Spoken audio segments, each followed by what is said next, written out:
లలితస్కందము కృష్ణమూలము సుఖాలాపాభిరాంబు మంజులతాశోభితమున్ సువర్ణ సుమన సుజ్ఞేయమున్ సుందరోజ్వల వృత్తంబు మహాఫలంబు విమల వ్యాసాలవాలంబునై వెలయు భాగవతాఖ్య కల్పతరు ఉర్విన్ సద్విజశ్రేయమై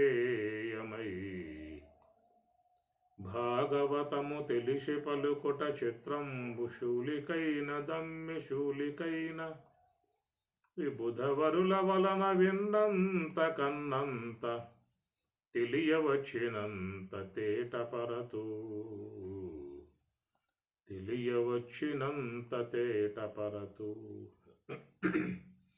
సప్తమ స్కందము భాగవతం.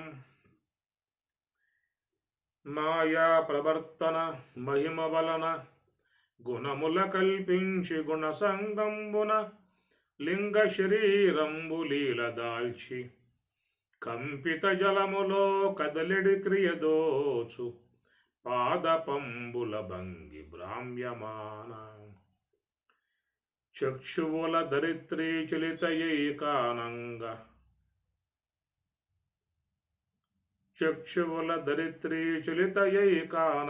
బడిన భంగి వికల భావరహితుడు ఆత్మమయుడు కంపితాంతరంగంబున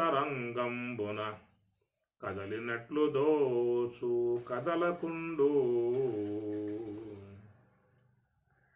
సర్వజ్ఞుడీశుండు సర్వాత్ముడు అవ్యయుడు అమలుండు సత్యుడు అనంతుడు ఆడ్యుడు ఆత్మరూపంబున అశ్రాంతముంతన మాయా ప్రవర్తన మహిమ వలన గుణముల కల్పించి గుణ సంగంబున లింగ శరీరంబులిలదాల్చి కంపిత జలములో కదిలడి క్రియదోచు పాదపంబుల భంగి. ఈ ప్రకారముగా సర్వేశ్వరుడు భగవంతుడు ఆయన మరి సర్వజ్ఞుడు ఈశుడు సర్వాత్ముడు అవ్యయుడు అమలుడు సత్యుడు అనంతుడు ఆడ్యుడు ఆత్మరూపంబున అశ్రాంతమున్ ఎన్ని కూడా భగవంతుని స్వరూపత లక్షణాలు కలిగినటువంటి విధానము. ఈ విధంగా ఉన్నటువంటి పరమాత్మ సర్వేశ్వరుడు మాయ అనేటువంటి దాన్ని ఉపకరణంగా చేసుకుని ఈ విశ్వం అనేటువంటి దానిని కల్పిస్తూ ఉన్నాడు. గుణముల కల్పించి గుణసంగంబున సాత్విక రాజస తామస ఈ మూడు గుణములు ప్రకృతికి మూలం. మమ మాయా దురత్యయ దైవీ హేష గుణమయీ మమ మాయా దురత్యయ ఏష దైవీ ప్రకృతిగా ఉన్నటువంటి మాయా మరి గుణమయీ గుణములతో చేరి ఉన్న విధానము. కాబట్టి ఆ ప్రకారముగా మాయను ఉపకరణముగా చేసుకుని సర్వేశ్వరుడు ఈ సృష్టి వ్యవహారం అంతా కూడా తను కొనసాగిస్తూ ఉన్నాడు. ఈ చేసేటువంటి దానం అంతా కూడా సర్వేశ్వరుని ద్వారా జరుగుతుంది కానీ శుద్ధ బ్రహ్మము అనబడేటువంటిది ఏది కూడా చేయదు. శుద్ధ బ్రహ్మము అది చేసేది కాదు, చేయించేది కాదు. అది కేవలం సర్వజ్ఞుడై సచిదానంద స్వరూపుడై సర్వవ్యాపకుడై శుద్ధమై ఆనందాత్మకమై ఉన్నటువంటి బ్రహ్మము. అట్టి ఆ బ్రహ్మము యొక్క సమీపములో ఉన్నటువంటి మాయా సమన్వితమై ఉన్నటువంటి ఈశ్వరుడు ఆయన ఈ కార్యమంతా కూడా కొనసాగించే విధానం చేస్తూ ఉన్నాడు. ఆయనకు ఉపకరణముగా ఉన్నటువంటివి మాయా ప్రధానముగా త్రిగుణాత్మకమై ఉన్నటువంటి మాయ మూడు గుణములు. ఈ మూడు గుణములతోనే సృష్టి కార్యం అంతా కూడా నడుస్తుంది. మాయా ప్రవర్తన మహిమ వలన గుణముల కల్పించి గుణ సంగంబున లింగ శరీరంబులీల దాల్చి. ఈ ప్రకారముగా ఈ యొక్క సృష్టి కార్యం అనేటువంటిది గుణముల ద్వారా జరుగుతూ ఉన్నదో శుద్ధాత్తు శబలమభూతు శబలాదై వ్యక్త అవ్యక్తాన్మహతో మహతో అహంకార. శుద్ధ బ్రహ్మము శబల బ్రహ్మమయ్యను. ఈ శబల బ్రహ్మము నుండి అవ్యక్త తత్వం పుట్టెను. అవ్యక్తత్వం నుండి మహత్తత్వం కలిగాను. మహత్తత్వము నుండి అహంకార తత్వం ఏర్పడెను. ఈ అహంకార తత్వమే 3 విధములుగా ఉండెను. అది సాత్విక, రాజస, తామస అనేటువంటిది. ఈ త్రిగుణాత్మిక అహంకార తత్వము నుండి పంచభూతములు అనబడేటువంటివి తన్మాత్రల యందలి అంశముల చేత పంచభూతములు అనేటువంటివి ఏర్పడిన విధానము. ఇదంతా కూడా మరి సర్వేశ్వరుడు చేసినటువంటి కార్యం. ఈ త్రిగుణములు, ఈ గుణాలతో మరి తామసిక అంశము చేత స్థూల సంబంధమై ఉన్నటువంటి విశ్వ జగత్తు, పంచభూతాత్మికమై ఉన్న విశ్వ జగత్ అనేటువంటిది అది తమోగుణ అంశముతో ఏర్పడ్డటువంటిది. ఇక 2 ఉన్నాయి గుణాలు, సాత్విక, రాజస అనేటువంటివి. ఈ సాత్విక, రాజస అనేటువంటి వాటి ద్వారా ఏర్పడ్డటువంటివే ఈ సూక్ష్మదేహం. సాత్వికమునందలి మరి అర్ధభాగం, సాత్వికం యొక్క అర్ధభాగం 5 భాగాలుగా విభజింపబడి అవి తన్మాత్రలో చేరి శ్రోత్ర, త్వక్కు, చక్షువు, జిహ్వ, ఘ్రాణం అనేటువంటివి 5 ఏర్పడతాయి. మిగతా సాత్విక అర్ధభాగం అంతఃకరణం అనేదిగా అవుతుంది. అంతఃకరణం. అదే ప్రకారంగా మరి రజోగుణం, ఈ రజోగుణంలో అర్ధభాగం అవి తన్మాత్రలలో చేరి కర్మేంద్రియములు, పాణి, పాదము, గుహ్యము, పాయువు, వాక్కు, పాణి, పాదము, గుహ్యము, పాయువు అనబడేటువంటివి 5 ఏర్పడ్డాయి. ఇక రజోగుణములోని మిగతా అర్ధాంశము ప్రాణవాయువు అవుతుంది. అర్ధభాగం ప్రాణవాయువు కాగా అది వృత్తి భేదాన్ని బట్టి వ్యాన, ఉదాన, సమ, ప్రాణ, అపాన అనేటువంటిదిగా విభజన ఏర్పడినట్టు విధానం. ఇంకా ప్రాణవాయువుల నుంచి ఉపవాయువులు కూడా ఏర్పడి నాగ, కూర్మ, కురకర, దేవదత్త, ధనంజయ ఉపవాయువులు. ఇట్లా ఈ ప్రకారంగా ఏర్పడ్డటువంటి దానినే లింగ శరీరము అంటారు. అంటే సూక్ష్మదేహం అని మామూలుగా పిలుస్తూ ఉంటాము. దానినే లింగ దేహం అనే, లింగ శరీరము అనేదిగా చెప్పబడుతుంది. ఈ లింగ శరీరముగా చెప్పేటువంటి సూక్ష్మదేహముగా పిలువబడేటువంటి అది మరి ఎప్పుడు ఏర్పడింది అనే దానికి ఏ దాఖలాలు లేవు. ఎప్పుడు ఏర్పడింది సూక్ష్మదేహం? స్థూల దేహం ఎప్పుడు ఏర్పడింది అనే దానికి డేట్లు ఉన్నాయి. ఎప్పుడు పుట్టాడరా వీడు అంటే పలానా డేట్లలో బర్త్డే డేట్లు ఉన్నాయి వాడికి. అయితే ఎప్పుడు పోతాడనే దానికి మాత్రం ఇంకా కన్ఫామ్గా డేట్లు లేవు, ఎవరికి తెలియవు.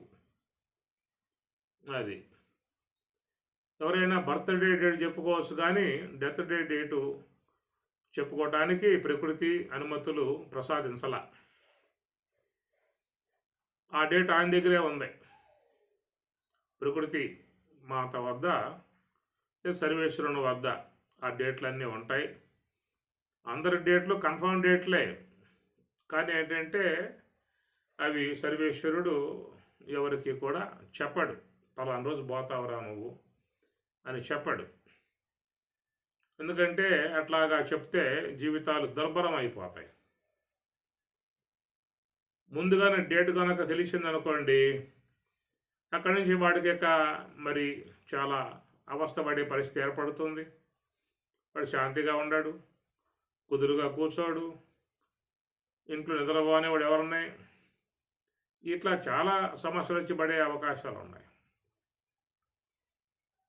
అందుచేత ఏంటంటే డెత్ డే అనేది మాత్రం అందరికీ తెలిసిన విధానము.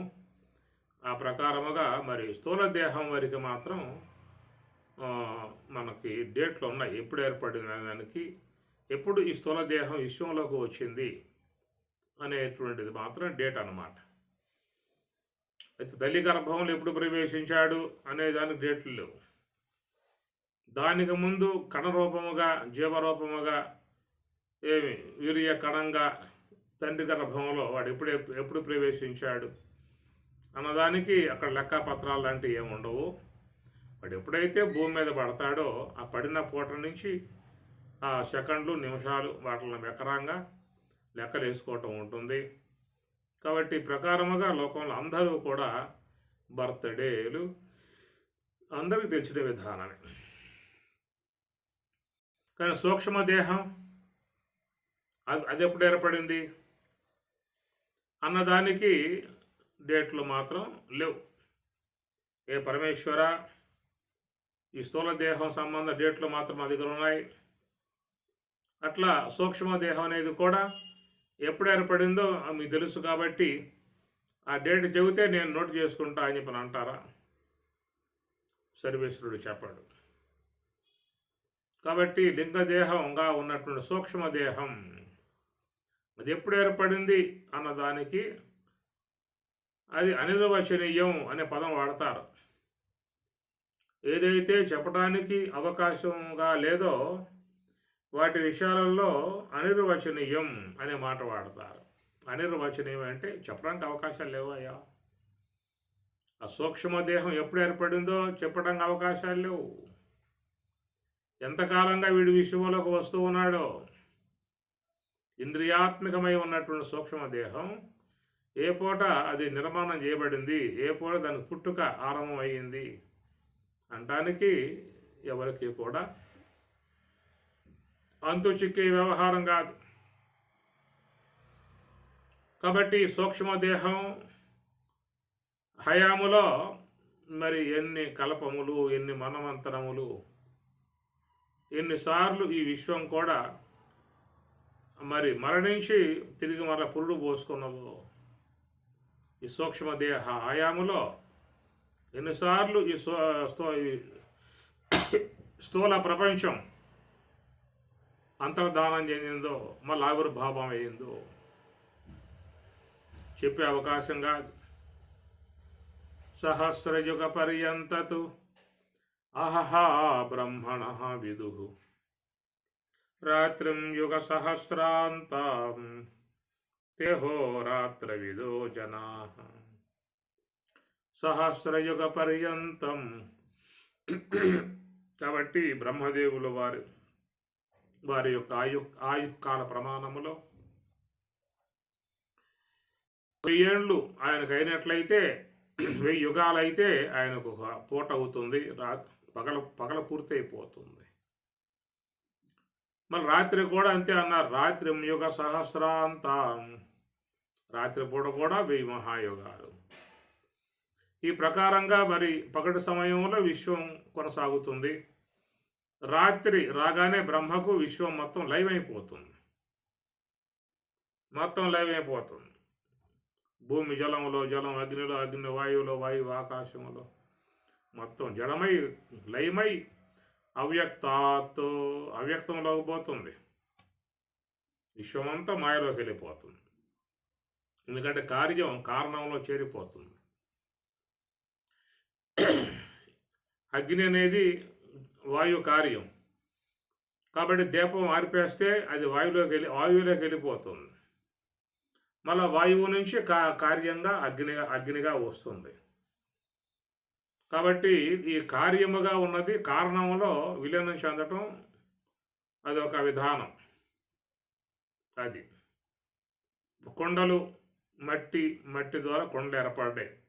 బాణ, మూకెడ అనేక పేర్లతో పిలిచే విధానాలు ఉంటాయి. మట్టికి సంబంధించినటువంటి మట్టి కొండలు అవన్నీ కూడా పృథివీ కార్యం, మట్టి కార్యం. అవి పగిలిపోయి తిరిగి మరలా పృథివీలోకి వెళ్ళిపోతాయి. అంటే కారణంలోకి కార్యాలు పోతాయి. అట్లా జగత్ అనేటువంటిదంతా కూడా దాని కారణం మాయా కార్యముగా ఈ నామరూపాత్మక విశ్వం ఏర్పడింది. తిరిగి మరలా ఆ మాయగా పిలువబడేటువంటి అవ్యక్త తత్వం దాంట్లోకి విశ్వమంతా కూడా మళ్ళా అట్లాగా ఉండిపోతుంది. పోయినప్పుడు మరి విశ్వంలో ఉన్నటువంటి జీవులు కూడా ఈ సూక్ష్మ దేహాలు ఏవైతే ఉన్నాయో ఆ సూక్ష్మ దేహములు, దాంట్లో ఉన్న ఇంద్రియాలు, దాంట్లో ఉన్న గుణాలు, కర్మవాసనలు మొత్తం కూడా వీడు పోయి సమిష్టి మాయలో అట్లాగా ఉంటాడు. మరలా తిరిగి మరలా విశ్వం ఆవిర్భావం అవుతుంది. బ్రహ్మకు పగలు రాగానే అవ్యక్తాత్ వ్యక్తయ సర్వాహ ప్రభవంతి ఆగమే ప్రభవంతి. ఆ ప్రకారంగా బ్రహ్మకు పగలు రాగానే మళ్ళా విశ్వమంతా కూడా వస్తుందని పరమాత్మ చెప్పిన మాట. ఇట్లాగా ఎన్నిసార్లు విశ్వం లయమైపోయిందో, ఎన్నిసార్లు విశ్వం ఆవిర్భావం అయ్యిందో. అద్య బ్రహ్మణ ద్వితీయ పరార్థే, అద్య ఇప్పుడు బ్రహ్మణ బ్రహ్మదేవుల వారికి ద్వితీయ పరార్థే అనగా 50 ఏళ్ళు పూర్తయిపోయాయి అన్నారు. మరి 50 ఏళ్ల కాలంలో ఎన్ని రోజులు చెప్పండి బ్రహ్మదేవుల వారికి? ఒక రోజులో విశ్వం ఏర్పడటము, లయం కావటం. పగటిపూట విశ్వం ఉంటుంది, రాత్రిపూట విశ్వం లయమైపోతుంది. అట్లాగా మరి నెలకు 30 రోజులు లెక్కేసుకోండి. 30 సార్లు విశ్వం లయం కావటం, ఉత్పన్నం కావటం. సంవత్సరానికి 356 చెబుతారు 5. కాబట్టి ఆ విధముగా ఆ సంఖ్య ప్రకారంగా చూస్తే ఆయనకు కూడా సంవత్సర కాలంలో మొత్తం ఎన్నిసార్లు లయం అయిపోయి ఎన్నిసార్లు ఆవిర్భావం అయ్యిందో. ఇట్లాగా ఈ బ్రహ్మదేవుని కాలంలో ఈ బ్రహ్మదేవునికి ఆయువు 50 ఏళ్ళు పూర్తి కావటం అని చెప్పని. ఈ బ్రహ్మ రాకముందు అంతకుముందు బ్రహ్మ ఎవరు? ఏమి ఆయనకంటే ముందు బ్రహ్మ ఎవరు? ఆయనకంటే ముందు బ్రహ్మ ఎవరు? ఇట్లా ఎంతమంది బ్రహ్మలకు 100 ఏళ్ల కాలం అయిపోయింది, ఎంతమంది రిటైర్మెంట్ అయిపోయి వాళ్ళు కూడా వెళ్ళిపోవడం జరుగుతున్నది. మరి ఎప్పటి నుంచి కాలమానం జరుగుతూ ఉన్నది, ఈ కాల గతి గమనం ఎప్పటి నుంచి జరుగుతూ ఉన్నది. ఈ కాల గమనములో, ఈ కాల ప్రవాహములో ఎంతమంది బ్రహ్మలు పోయారు?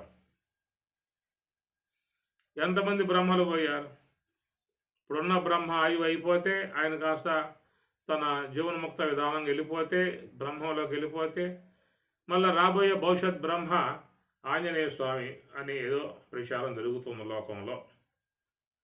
ఈ ప్రకారంగా ఎంతమంది బ్రహ్మలు వెళ్ళిపోయారు, ఎంత కాలమానం జరిగింది. అసలు ఈ కాల గమనం ఎప్పుడు ఆరంభమైంది? దానికి ఎవరు చెప్పగలుగుతారు? ఎవరు చెప్పే అవకాశాలు లేవు. ఎప్పుడు ఆరంభమైందో, ఎక్కడైతే చెప్పే అవకాశాలు లేనటువంటి అంశములుగా ఉంటాయో అక్కడల్లా ఏం చెప్పుకోవాలంటే అనిర్వచనీయము అని మాట చెప్పుకోవాలి. అనిర్వచనీయము అవమానస అగోచరము. అది వాక్కులకి అందదు, మనసుకు అందదు, ఊహలకు అందదు. ఆ మాటలు ముఖ్యంగా వాడతారు. ఈ కాలం ఎప్పుడు ఆరంభమైంది అనేటువంటి విధానములో ఆ కాలమానముతో ముడిపడి ప్రయాణం చేసేటువంటి సూక్ష్మదేహం అది ఎంతకాలమైంది ఏర్పడి అనేటువంటి దానికి ఏ యొక్క నిర్ణయాత్మక భావాలు ఏమీ కూడా లేవు. అందువల్ల ఈ సూక్ష్మదేహం లింగదేహము అనేది ఎప్పటి నుంచో ప్రయాణం చేస్తూ వస్తూ ఉన్నది. దాని ప్రయాణంలో ఎన్ని దేహాలు వచ్చాయో ఎన్ని దేహాలు పోయాయో తెలియదు. ఆ విధంగా ప్రతి ఒక్క వ్యక్తిలో కూడా ఏర్పడి ఉన్నటువంటి దానిని సూక్ష్మదేహము అని చెప్పని అంటారు. ఇది ప్రతి శరీరములో ఉన్నది సూక్ష్మదేహం. ఎవరి సూక్ష్మదేహం వాళ్ళదే. ఏ జీవుడు ఏ దేహంలో ఉంటాడో ఆ జీవునికి సంబంధించి ఆ సూక్ష్మదేహం ఉంటుంది. మరి ఆ విధముగా ఉన్నటువంటి యొక్క జీవుడు ఏదో పూట ఆయుష్ను పూర్తి చేసుకుని ఆయుష్ అయిపోగానే, ప్రారంభం అయిపోగానే ఇక ఆ దేహం నుండి నిష్క్రమించి ప్రయాణం కొనసాగించే విధానంలో అట్టి ఆ జీవుడు ముఖ్యంగా సూక్ష్మదేహాన్ని మాత్రం పట్టుకెళ్తాడు. ఆ పోయేటువంటి జీవుడు సూక్ష్మదేహాన్ని పట్టుకుపోవాల్సి ఉంటుంది. ఇక్కడ పెట్టిపోయే విషయం కాదు. ఒకవేళ స్థూల దేహం అయితే పెట్టిపోవచ్చు, కానీ సూక్ష్మదేహాన్ని మాత్రం ఆ ప్రకారముగా పెట్టిపోయే అవకాశాలుగా పరమాత్మ అనుమతులు ఇవ్వలేదు. ఎవరి సూక్ష్మదేహాన్ని వాళ్ళు పొందుకు పట్టుకుపోవాల్సి ఉంటుంది. ఎందుకంటే అనేక దేహాలు ధరించాల్సి ఉంటుంది కాబట్టి ఆయా దేహాలలో ప్రవేశించినప్పుడు మరి ఆ సూక్ష్మదేహం జీవుడికి ఉండాలి. అనగా ఆ జీవుడు నివాసయోగ్యముగా చేసుకునే విధానములో వానికి సూక్ష్మదేహం చాలా ఆవశ్యకత అయి ఉన్నది. ఎందుకంటే ఆ జీవుడు వ్యవహరించుకోవటానికి అనుగుణ్యముగా ఉన్న సమాచారం అంతా కూడా ఆ సూక్ష్మదేహంలో నిక్షిప్తం చేయబడి ఉందన్నమాట. అనగా జ్ఞానేంద్రియాలు, కర్మేంద్రియములు, అంతరేంద్రియములు, ప్రాణవాయువులు, అనేకమైనటువంటి యొక్క సంస్కారాలు, పుణ్యపాపాలు మొత్తం కూడా సమూహం అంతా సూక్ష్మదేహమునందే నిక్షిప్తం చేయబడింది. కాబట్టి కనుక ఆ జీవుడు తప్పనిసరిగా సూక్ష్మదేహాన్ని మాత్రం వాడు తీసుకుని పోవాల్సి ఉంటుంది. సూక్ష్మదేహాన్ని వదిలిపోయే అవకాశాలు లేవు. స్థూల దేహాన్ని వదిలిపోవాల్సి ఉంటుంది.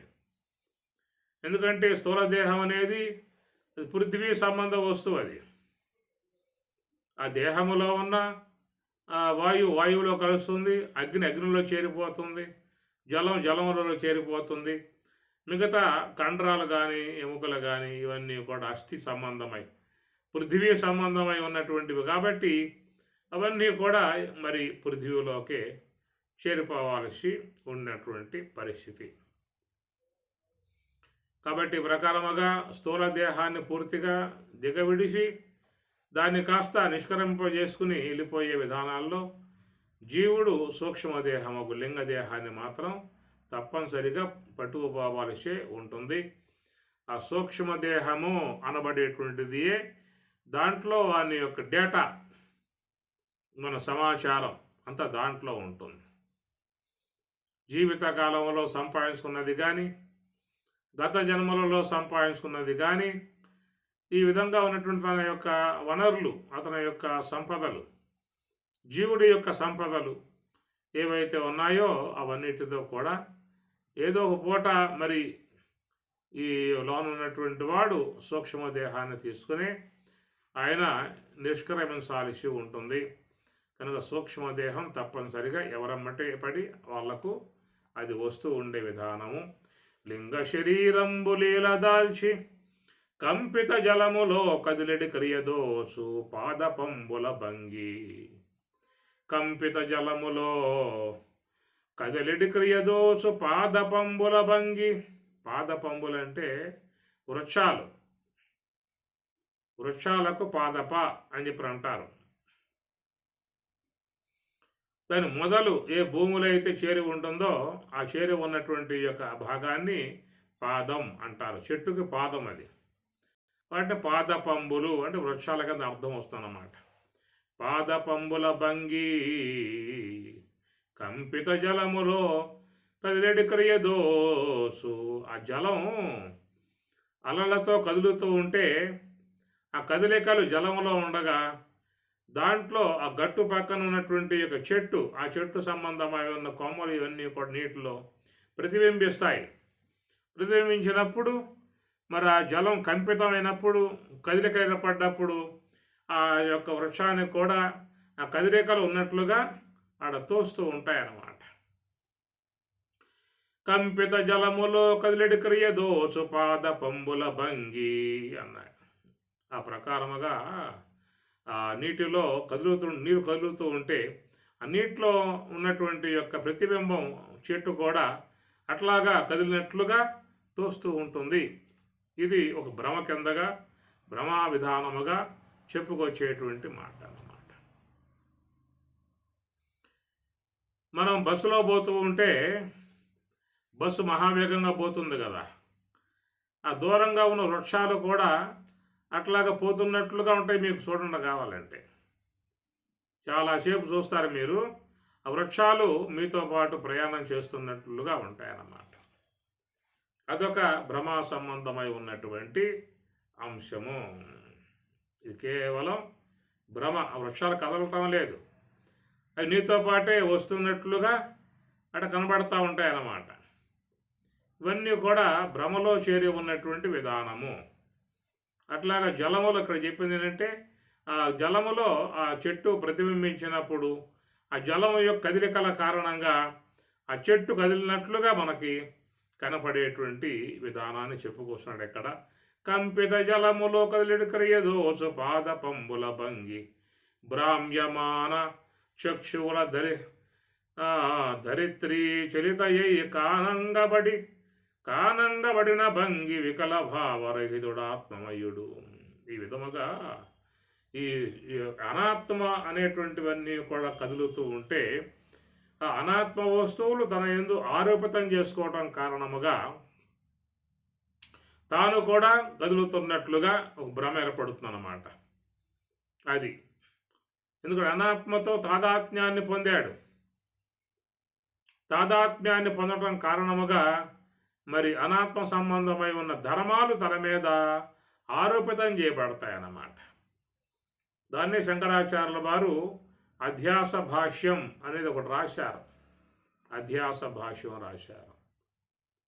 అది దాంట్లో మీకు చాలా అంశాలు వస్తాయి. భ్రమ అనేటువంటిది.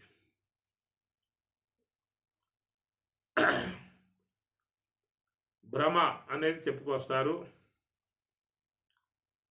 ఆ భ్రమ అనే విషయంలో అర్ధాధ్యాస అనేది చెప్పుకొస్తారు. ఒకటి అధ్యాస, దాని అర్ధాధ్యాస అని. అర్ధాధ్యాస ఒకటే, కానీ జ్ఞానాధ్యాస అనేది మాత్రం అనేక విధాయకాలుగా ఉంటుంది. ఈ జ్ఞానాధ్యాస అనేది స్వరూపాధ్యాస, సంసర్గాధ్యాస అని రెండు రకాలు. అట్లనే సంబంధాధ్యాస, సంబంధ సహిత సంబంధి యొక్క అధ్యాస అంటారు. అన్యోన్యాధ్యాస, అన్యతరాధ్యాస అని కూడా చెప్పుకొస్తారు. ఈ 6 రకాలుగా ఉన్నటువంటి అధ్యాసలు మనకి మహాత్ములు పెద్దలు చెప్పేటువంటి విధానం. ఈ విధముగా స్వరూపాధ్యాస అని చెప్పి అన్నప్పుడు స్వరూపత అక్కడ ఒక అధ్యాస అనేటువంటిది ఏర్పడుతుందన్నమాట.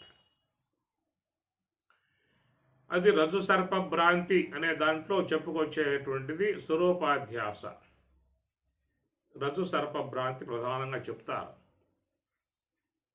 మందాంధకారంలో పోయేవాడు ఆ దారిలో పడి ఉన్నటువంటి కానొక ఏదో బారుగా పడి ఉంటే ఆ పడి ఉన్నటువంటిది అక్కడ ఉన్నటువంటి యొక్క వస్తువు శుద్ధంగా తెలియబడకపోవడం కారణముగా మనకు ఆ చిమ్మ చీకటి మందాంధకారం ఉంటుంది. కాబట్టి ఆ మందాంధకారం అక్కడ ఉన్న వస్తువును మరుగు చేయగా అది కేవలం పూర్తిగా మరుగు చేయబడకుండా కేవలం సామాన్యంగా ఒక అంశము గోచరించే విధానం ఏర్పడ్డప్పుడు అలాంటి సామాన్య అంశమునందు మానవునకు భ్రమ అనేది ఏర్పడుతుంది.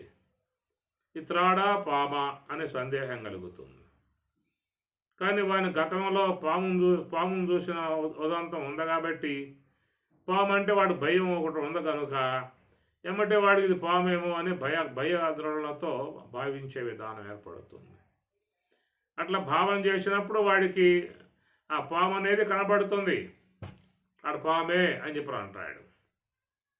అందువల్ల అక్కడ ఉన్నటువంటిది వ్యావహారిక వస్తువు త్రాడైతే ప్రాతిభాషిక వస్తువు భ్రమ సంబంధమై ఉన్నటువంటి భ్రాంతి కల్పితమై ఉన్నటువంటి మిథ్యా పదార్థం.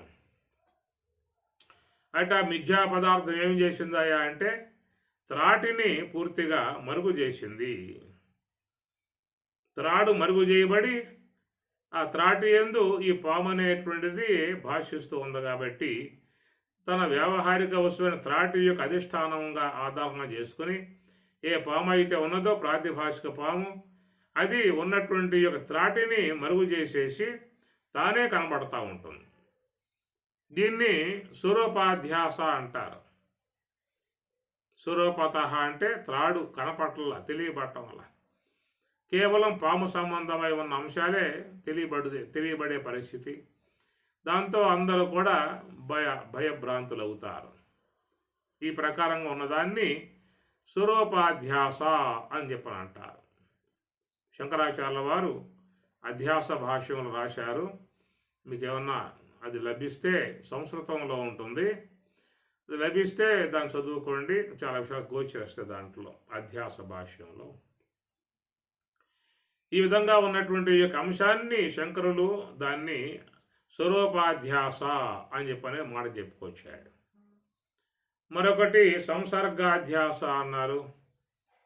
సంసర్గాధ్యాస అని చెప్పనంటే రెండు పదార్థముల చేరిక కారణముగా ఒకదాని యొక్క ధర్మం మరొక దాని యందు అధ్యస్థం కావటాన్ని దాన్ని సంసర్గాధ్యాస అంటారు. ఏమిటయ్యా ఉదాహరణ అని చెప్పనంటే, ఒక మందార పుష్పాన్ని పక్కన పెట్టారు, ఒక స్ఫటికపు రాయిని పక్కన పెట్టారు. స్ఫటికపు రాయి తెల్లగా ఉంటుంది, మందార పుష్పం ఎర్రగా ఉంటుంది. రెండు కూడా పక్కపక్కన ఉండటం వల్ల మరి అశుద్ధముగా ఉన్నటువంటి, ఎంతో స్వచ్ఛమై ఉన్నటువంటి, తెల్లగా ఉన్నటువంటి ఆ స్ఫటికపు రాయి మీద ఈ మందార పుష్పం యొక్క ఎరుపుతనం అధ్యస్థం అవుతుంది. ఈ అధ్యస్థం కావటాన్నే సంసర్గాధ్యాస అంటారు. అంటే రెండు పదార్థాలు వేరుగా ఉన్నాయి, మందార పుష్పం వేరుగా ఉన్నది, స్ఫటికపు రాయి కూడా వేరుగా ఉన్నది. ఒకదానిపై మరొకటి అధ్యస్థం కాలేదు. కేవలం మందార పుష్పంలో ఉన్నటువంటి ఎరుపతనం అది మాత్రమే స్ఫటికపు రాయి యందు అధ్యస్థమవుతుంది. ఇట్లా కావటాన్ని దాన్ని సంసర్గాధ్యాస అంటారు. ఒకటేమో స్వరూపాధ్యాస, మరొకటి సంసర్గాధ్యాస. స్వరూపాధ్యాసలో రెండు లేవు, ఒకటే ఉంటుంది, త్రాడే. ఆ త్రాటి యందు సర్పభ్రాంతి అధ్యస్థమై తోస్తుంది. అయితే సంసర్గాధ్యాసలో రెండు వేరువేరుగా ఉంటాయి. దాసాయన పుష్పం అది ఎరుపు కలిగి అది కూడా వ్యావహారిక వస్తువే. స్ఫటికపు రాయి అది కూడా వ్యావహారిక వస్తువే. రెండు వ్యావహారిక వస్తువులు. స్వరూపాధ్యాసలో అక్కడ ఒకటేమో ప్రాతిభాషిక వస్తువు, ఒకటేమో వ్యావహారిక వస్తువు. ప్రాతిభాషిక వస్తువు అంటే ఈ భ్రమత ఏర్పడ్డటువంటి ఆ త్రాటి మీద పాము, అది సంసర్గ, అది ప్రాతిభాషిక వస్తువు. ఇక సర్పానికి అధిష్టానముగా ఉన్నటువంటి త్రాడు అది వ్యావహారిక వస్తువు. అక్కడ ఒకటి వ్యావహారిక వస్తువు, మరొకటి ప్రాతిభాషిక వస్తువు. ఈశ్వర కల్పితమై ఉన్నదేమో త్రాడు వ్యావహారిక వస్తువు, జీవ కల్పితమై ఉన్నటువంటి యొక్క సర్పమేమో అది ప్రాతిభాషికం అన్నమాట. ఆ రెండు ఉంటాయి అక్కడ. ఈ రెండు కూడా అధ్యస్థంగా పాము ఉండి త్రాడు మరుగు చేయబడుతుంది. కాబట్టి దీన్ని స్వరూపాధ్యాసగా చెప్తే, సంసర్గాధ్యాస విషయంగా వచ్చినప్పుడు ఒకదానిపై ఒకటి అధ్యస్థం కాలేదు. మందార పుష్పం అది వేరుగానే ఉన్నది, స్ఫటికపు రాయి అది వేరుగానే ఉన్నది. ఒకదాని యొక్క ధర్మం మరొక దాని యందు అధ్యస్థం అనేది అవుతుందన్నమాట. అందువల్ల స్ఫటికపు రాయి ఎర్రగా ఉన్నది అంటారు. ఎరుపతనం స్ఫటికపు రాయిది కాదు, మందార పుష్పం యొక్క రంగు స్ఫటికపు రాయి యందు అట్లాగా అధ్యస్థం గావింపబడింది. దీన్ని సంసర్గాధ్యాసగా చెప్పుకొస్తారు. దీని విషయంలో దృష్టాంతము, ద్రాష్టాంతిక విషయానికి పోతే ఆ స్వరూపాధ్యాస అనేటువంటి విధానములో ఎట్లయితే మరి ఆ త్రాటిని ఈ భ్రమ కల్పితమైనటువంటి యొక్క పాము మరుగు చేసి తానే ఉన్నట్లుగా గోచరింపబడుతుందో, ఆ ప్రకారముగా మరి లోన ఉన్న అధిష్టానముగా ఉన్నటువంటి ఆత్మ అది మరుగు చేయబడింది. కూడా నేను ఆత్మను అని చెప్పనే మాట వాడరు.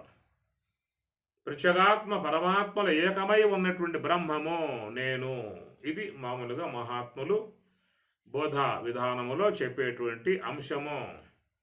ప్రత్యేగాత్మ పరమాత్మల ఏకమై ఉన్నటువంటి స్వరూపమే బ్రహ్మము, ఆ బ్రహ్మమే నీవు అనేటువంటి మాట. అలాగా మరి కేవలం సచ్చిదానందాత్మికమై ఉన్నటువంటి ఆత్మగా ఉన్నటువంటి నీ స్వరూపాన్ని పూర్తిగా మరుగు చేసేసాయన్నమాట. అనాత్మ సంబంధమై ఉన్నటువంటి అవన్నీ కూడా నీ స్వరూపం తెలియబడకుండా పూర్తిగా మరుగు చేయబడ్డటువంటి విధానము. రెండవది ఏంటంటే, మనస్సు అనేటువంటిది జడం. ఈ జడాత్మికమైనటువంటి యొక్క మనస్సు చేతనాశ్రయంలో అది వ్యవహరించేదిగా అయింది. జడాత్మికమై ఉన్నటువంటి మనస్సు ఆత్మ యొక్క చేతనాశ్రయం కలిగి అది సంకల్పాలు చేసే విధానంగా చేస్తూ ఉన్నది. ఏ మనస్సే సంకల్పాలు చేస్తూ ఉన్నదో ఆ సంకల్పములు అనబడేటువంటివి ఆవరణముగా ఏర్పడి ఆత్మ తెలియకుండా చేయటం జరుగుతూ ఉన్నది. అందుకే పరమాత్మ భగవద్గీతలో ఏమన్నాడు? సర్వ సంకల్ప సన్యాసి అన్నాడు. సర్వ సంకల్ప సన్యాసి యోగ ఆరూఢ. నువ్వు నివృత్తి మార్గంలో ప్రయాణం చేయాలంటే, ఆత్మ సన్నిధికి నువ్వు చేరుకోవాలని చెప్పనంటే నువ్వు చేయాల్సిన పని ఏమిటయ్యా అంటే సర్వ సంకల్ప సన్యాసి. సమస్త సంకల్పాలని దిగవిడిసే విధానంగా, వాటిని వదిలిపెట్టే విధానంగా నువ్వు కావాల్సి ఉంటుంది. సంకల్పాలు పట్టుకున్నావా అని చెప్పనంటే మీకు ఆ స్వరూపం తెలియబడదు. నీకు స్వరూపం తెలియబడాలంటే మరి ఆ సంకల్పం అనబడేటువంటి ప్రాతిభాషికమై ఉన్నటువంటివి నువ్వు వదిలిపెట్టాల్సి ఉంటుంది. అప్పుడే నీకు పారమార్థికం గోచరిస్తుంది. ఇది చెప్పేటువంటి మాట.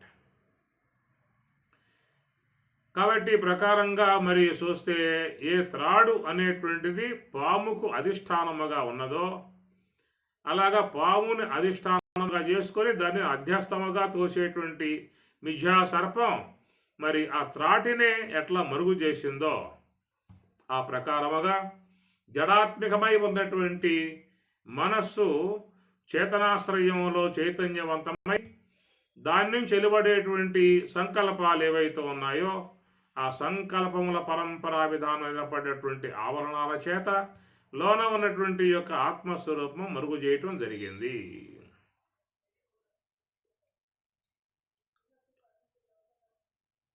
ఏమి ఇది ప్రాతిభాషికమై ఉన్నటువంటి సంకల్ప ప్రవాహం ప్రాతిభాషికమైనటువంటిది. పారమార్థిక స్వరూపాన్ని అది మరుగు చేయటం జరిగిందన్నమాట. దీనిని స్వరూపాధ్యాసకంగా చెబుతారు. ఇక సంసర్గాధ్యాస విషయంలో వచ్చినట్లయితే ఒకదాని యొక్క ధర్మం మరొక దాని యందు అధ్యస్థం చేయబడటము. మందార పుష్పము యొక్క గుణాలు స్ఫటికపు రాయి యందు అవి తోస్తూ ఉన్నాయి. అందుకారణంగా ఈ స్ఫటికపు రాయి ఎర్రగా ఉన్నదే అంటూ ఉంటారు. స్ఫటికపు రాయి ఎర్రగా ఉంటుంది, అది ధర్మం కాదు, అది తెల్లగా ఉంటుంది. దాని యందు ఈ మందార పుష్పం యొక్క ఎరుపుతనం అధ్యస్థమై తోసింది. ఇది సంసర్గ అధ్యాస అని చెప్పని అంటారు.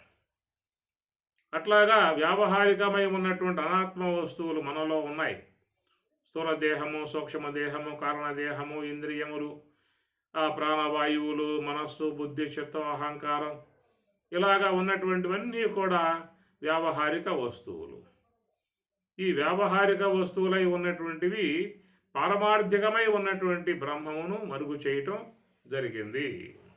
అది అట్లనే మరి ఈ అనాత్మ సంబంధమై ఉన్నటువంటి ధర్మాలు ఆత్మ యందు భాషిస్తూ ఉన్నాయి. ఒకటేమో స్వరూపాధ్యాస, మరొకటేమో సంసర్గాధ్యాస.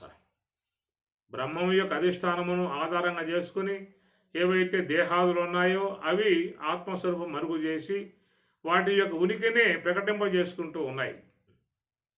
అది స్వరూపాధ్యాస కింద వస్తే సంసర్గాధ్యాస విధానం ఏంటంటే మరి ఆ యొక్క తెల్లటి రాయి స్ఫటికపు రాయి యందు ఎరుపతనం దాని భాషించి స్ఫటికపు రాయి ఎర్రగా ఉన్నది అన్నట్లుగా ఏ అనాత్మ వస్తువులైతే ఉన్నాయో దేహాదులు వాటి సంబంధమై ఉన్న ధర్మాలు నీ యందు అధ్యస్థమై భాషిస్తూ ఉన్నాయి. నేను పుట్టాను, నేను సస్తాను, ఇవెవరయ్యి గుణాలు? ఈ ధర్మాలు ఎవరయ్యి? అనాత్మ ధర్మాలు, దేహం యొక్క ధర్మాలు. కనుక దేహం అనేది ఒకప్పుడు లేదు, ఇప్పుడు పుట్టింది కాబట్టి పుట్టింది అన్నాం. కొద్ది కాలం అయిన తర్వాత దేహం ఉండదు, వెళ్ళిపోతుంది, దాన్ని మరణించదని చెప్పని అంటాం. ఆ దేహం యొక్క ధర్మాలు తన యందు ఆరోపితం చేసుకుని నేను పుట్టాను అంటాడు, నేను కొద్ది కాలం ఉండి చనిపోతాను అంటాడు. తనకు పుట్టుక లేదు, మరణము లేదు. కానీ అనాత్మ యొక్క సన్నిధిలో, అనాత్మ చేరికలో ఉన్నాం కాబట్టి అనాత్మ సంబంధమై ఉన్నటువంటి ధర్మాలు తన యందు ఆరోపితం చేసుకుంటూ ఉన్నాడు. నేను బ్రాహ్మణుణ్ణి, నేను క్షత్రియుణ్ణి, నేను శూద్రుణ్ణి, నేను వైశ్యుణ్ణి, నేను నేను అంటూ ఉంటాడు. ఆ నేను అనేటువంటి సత్తా యందు నేను బ్రాహ్మణుణ్ణి, నేను క్షత్రియుణ్ణి, నేను వైశ్యుణ్ణి, నేను శూద్రుణ్ణి, ఇవన్నీ నేను యందు ఆత్మ యందు ఆరోపితం చేసుకుంటూ ఉన్నాడు. ఆరోపితం చేసుకుంటూ ఉన్నాడు. ఎందుకంటే అనాత్మ వస్తువులే తానుగా భావించుకోవడం కారణముగా అనాత్మ సంబంధమైన ధర్మాలు తన యందు ఆ విధముగా భావన చేసుకుంటూ వ్యవహరిస్తూ ఉన్నారు. ఇవన్నీ వీడికి తనకు సంబంధించినటువంటి అంశాలు కాదు, ఇవన్నీ అనాత్మ సంబంధమైన ధర్మాలు.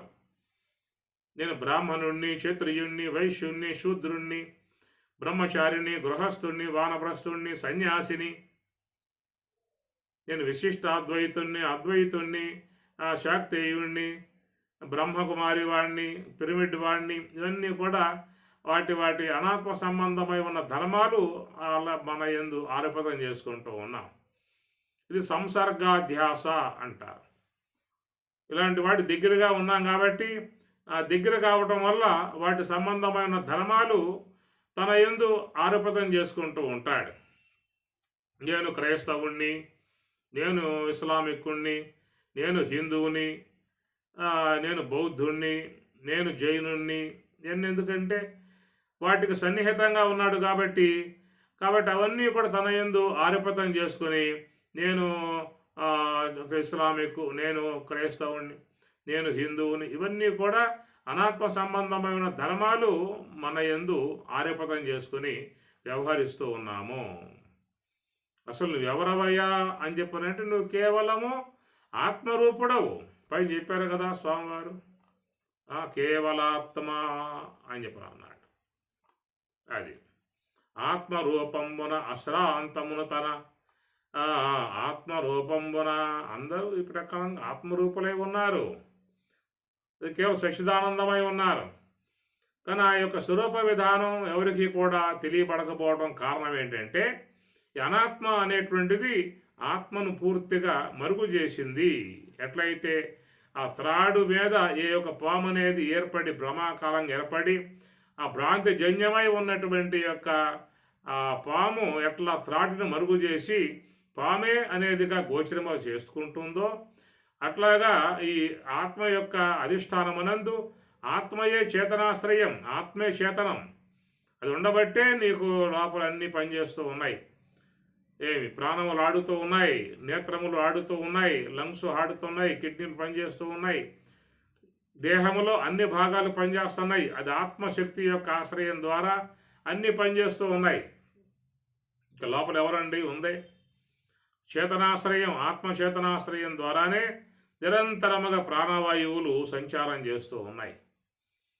అవి కూడా దేహాన్ని కాపాడటానికి చక్కగా వ్యాన, ఉదాన, సమాన, ప్రాణ, అపాన, నాగ ఇలాగా అనేక రూపాలుగా ఏర్పడ్డటువంటి విధానం అన్నమాట.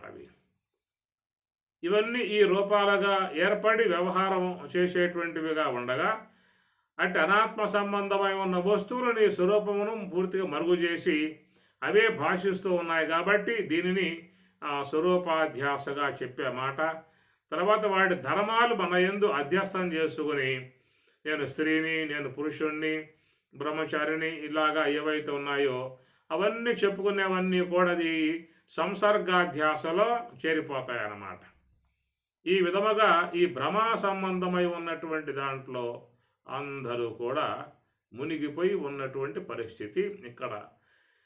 పాదపంబుల భంగి బ్రాహ్మ్యమానమగుసు లింగ శరీరంబు లీలదాల్చి కంపిత జలములో కదిలెడి క్రియదోచు పాదపంబుల భంగి కంపిత జలములో.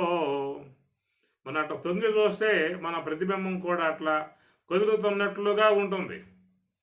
అది జలము యొక్క కదిలికలే మన యందు అధ్యస్థం చేయబడి కదులుతున్నట్లుగా కనబడతాయన్నమాట. అట్లా పాదపంబులు అంటే వృక్షాలు. బ్రాహ్మ్యమాన ఇట్లా భ్రమా సంబంధ భావముతో ఇలా ఏర్పడ్డటువంటి విధానం. చక్షువుల దరిత్రి చిలిత ఏకానంగబడిన భంగి వికల భావరహితుడు ఆత్మమయుడు, వికల భావరహితుడు ఆత్మమయుడు. ఇవన్నీ కూడా ఆత్మకు లేవు అంటూ ఉన్నాడు.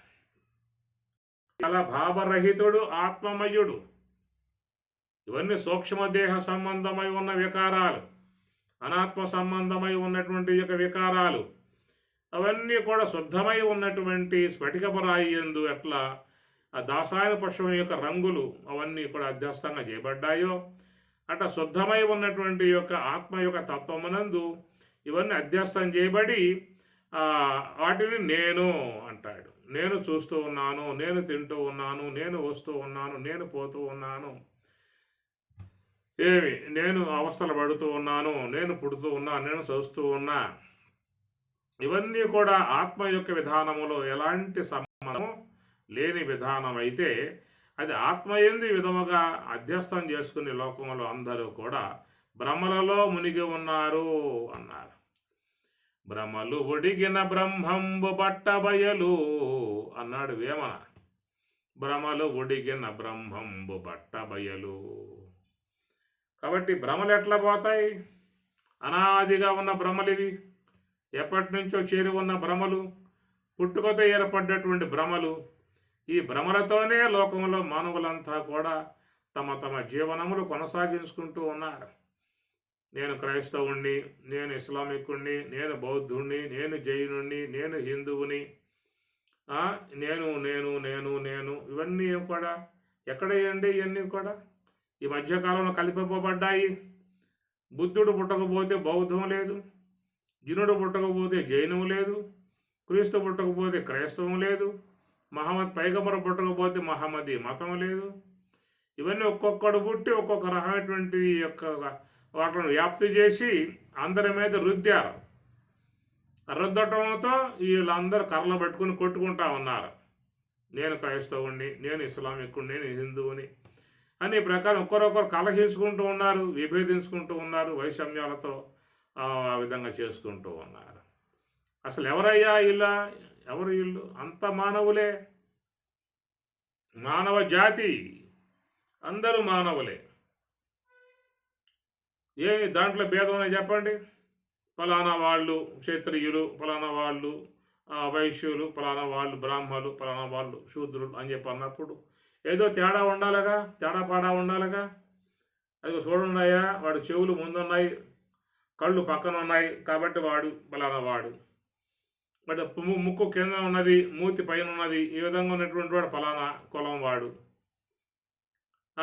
మళ్ళీ ఫలానా వ్యక్తికి ఇట్లాగా తేడా ఉన్నది, కాళ్ళు పైన ఉన్నాయి, చేతుల కింద ఉన్నాయి, ఫలానా విధానం. ఏమైనా అలాంటివి ఏమన్నా ఉంటే ఆ తేడా పాడాలు ఉంటే దాన్ని బట్టి ఏమైనా మార్పులు చేసుకుని చెప్పుకునే అవకాశాలు ఉంటాయి. కనుక సకల మానవులకు నిర్మాణ విధానములో ఒకటే, అందరూ మానవులే అని అంశం. అంతే, మానవులంతా ఒక్కటే. అన్ని పశువులే అంటాం కదా, అన్ని గోవులే, అన్ని పులులే, అన్ని సింహాలే అంటాం కదా. ఇవన్నీ కూడా లోకంలో చెప్తాం కదా. అవన్నీ ఏమిటయ్యా? సింహాలు. అవన్నీ ఏమిటయ్యా? పశువులు. అవన్నీ ఏమిటయ్యా? గార్ధవాలు. వీళ్ళందరూ ఎవరయ్యా? మానవులు. మరి అట్లే ఉందా? బ్రాహ్మణ గాడిద, క్షత్రియ గాడిద, ఇలాంటివి ఏమన్నా అడ్డుకున్నాయా? ఉండాలిగా. నిజంగా నిర్మాణాత్మకంలో ఏర్పడ్డట్లయితే అన్నింటికీ రావాలి కదా. బ్రాహ్మణ గోవు, క్షత్రియ గోవు, వైశ్య గోవు, శూద్ర గోవు, ఇలాంటి గోవుల్లో ఉన్నాయా? సింహాలు, బ్రాహ్మణ సింహం, వైశ్యుల సింహం, క్షత్రియ సింహం, శూద్ర సింహం, ఇట్లా ఉన్నాయా? ఎక్కడా లేవు.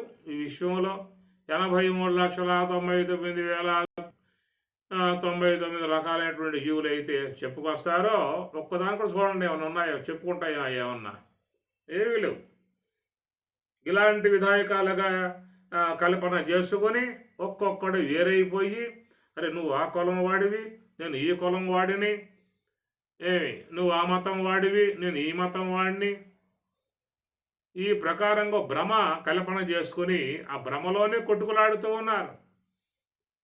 ఆ వైషమ్యాలతో, విరోధ భావాలతో అసూలు బాసి వెళ్ళిపోతా ఉన్నారు.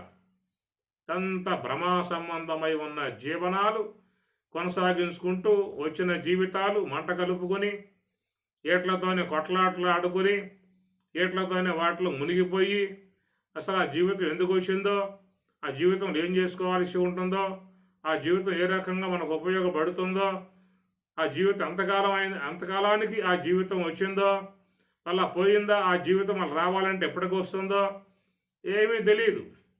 కానీ విలువైనటువంటి యొక్క వస్తువుని ప్రాప్తింపజేసుకున్నటువంటి వాడు విలువ లేకుండగా, విలువలు తెలియకుండగా ఈ భ్రమలలో మునిగి వాడు కొట్టుమిట్టాడుతూ ఉన్నాడు. ఆత్మజ్ఞానికి దూరం అవుతూ ఉన్నాడు, మోక్షానికి దూరమై పోతూ ఉన్నాడు.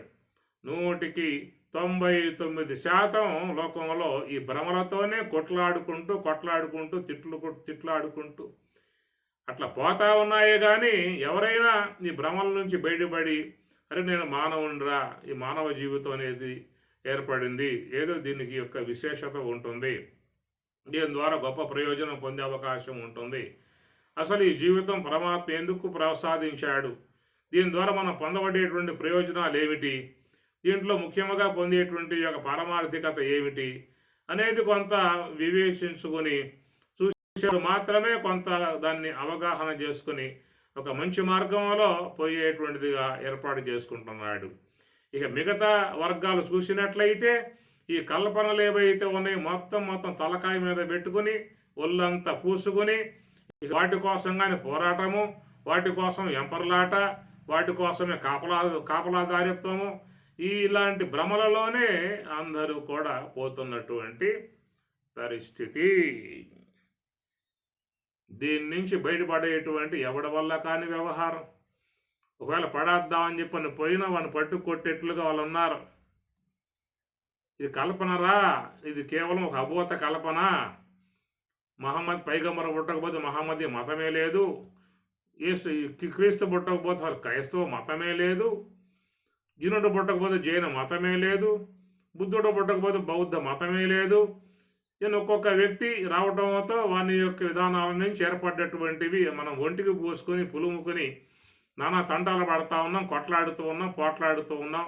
అసలు విషయం ఏమిటి, అసలు వాస్తవం ఏమిటి, మనం ఏ యొక్క రూపముగా ప్రయాణం చేయాలి, ఏ రూట్లో ప్రయాణం చేయాలి, వచ్చిన జీవితాన్ని ఎట్లా సద్వినియోగం చేసుకోవాలి, దాని ద్వారా ఇలాంటి యొక్క పారమార్థిక ప్రయోజనం పొందాలి అనేటువంటి యొక్క అంశాలను పూర్తిగా పక్కన పారేశాడు. ఈ కల్పనలు అనేటువంటి వాటిని బాగా ఒంటికి పూసుకొని మత్తెక్కి కొట్లాటకు సిద్ధపడతా ఉన్నాడు, రెడీగా ఉన్నాడు. ఏమైనా కదిలించావంటే వాటితో కొట్లాటే, అంతేక. కంపిత జలములో కదిలిడి క్రియదోచు పాద పంబుల భంగి భ్రామ్యమానం భ్రమా సంబంధమై ఉన్న భ్రామ్యమానం చక్షువుల దరిత్రీ చరితయైకానంగబడిన భంగి వికల భావరహితుడు ఆత్మమయుడు.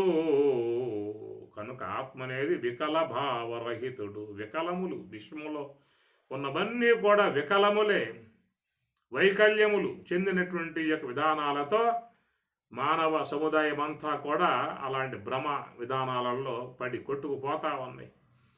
ఈ భ్రమలు అనేటువంటివి ఒక మానవుడికి తప్ప విశ్వంలో ఏ ప్రాణికి లేదు. అవి కేవలం ప్రకృతి యొక్క స్వభావాన్ని జీవిస్తూ ఉన్నాయి. మేము పశువులని కూడా చెప్పుకోవాలి, మేము గార్ధవాలు చెప్పుకుంటాయా, మేము పశువులం అని చెప్పుకుంటాయా, ఏమీ లేదు. ప్రకృతి పరంగా ఇచ్చినటువంటి యొక్క జీవనాన్ని కొనసాగించుకుంటూ ప్రశాంతముగా జీవితాన్ని జీవించుకుంటూ ఏ వంశ వైషమ్యములు, విద్వేష భావాలు, ఎలాంటి పోట్లాట్లు అనేవి లేకుండగా ఏటిపాటికవి చక్కగా ఏదో ఆహారం భుజించుకుంటూ అట్లాగా జీవనం కొనసాగించుకుంటూ పోతున్న పరిస్థితి. ఎన్ని భ్రమలన్నీ కూడా మేము జ్ఞానులము, మా బుద్ధి వికసించింది, మేము ఎంతో విజ్ఞానాన్ని సాధించాము, ఎంతో వృద్ధి పొందాము అనుకునేటువంటి వీడే అధపాతాళానికి పోయేదిగా చేసుకుంటున్నటువంటి పరిస్థితిగా భ్రామ్యమాన భావరహితుడు ఆత్మమయుడు కంపితాంతరంగమున కదిలినట్లు దోసు కదలకుండు కంపిత అంతరంగంబున కదిలినట్లు దోసు కదలకుండు. కాబట్టి ఆయనకి కదలికలు లేవు, అనంతుడు, వ్యాపకుడు, శుద్ధ స్వరూపుడు, ఆత్మస్వరూపుడు అలాంటి యొక్క ఆ జ్ఞాన తత్వమే తానై ఉన్నటువంటి విధానము. ఇక్కడ అందరూ కూడా ఈ భ్రమలో పడి పూర్తిగా లోన ఉన్నటువంటి తన యొక్క మూల తత్వాన్ని, తన యొక్క మూల స్వరూపాన్ని పూర్తిగా విస్మరించారు, మరుగు చేసుకుని పైన ఉన్నటువంటి భ్రమలతోనే గడుపుతున్నటువంటి పరిస్థితిగా అన్న విషయాన్ని చెప్పటం జరిగింది. ఓం సహనా భవతు సహనౌ భునక్తు సహ వీర్యం కరవావహై తేజస్వినావధీతమస్తు మా విద్విషావహై. ఓం శాంతి శాంతి శాంతి. హరి ఓం తత్సతు. శ్రీ గురుభ్యో నమః. హరి ఓం.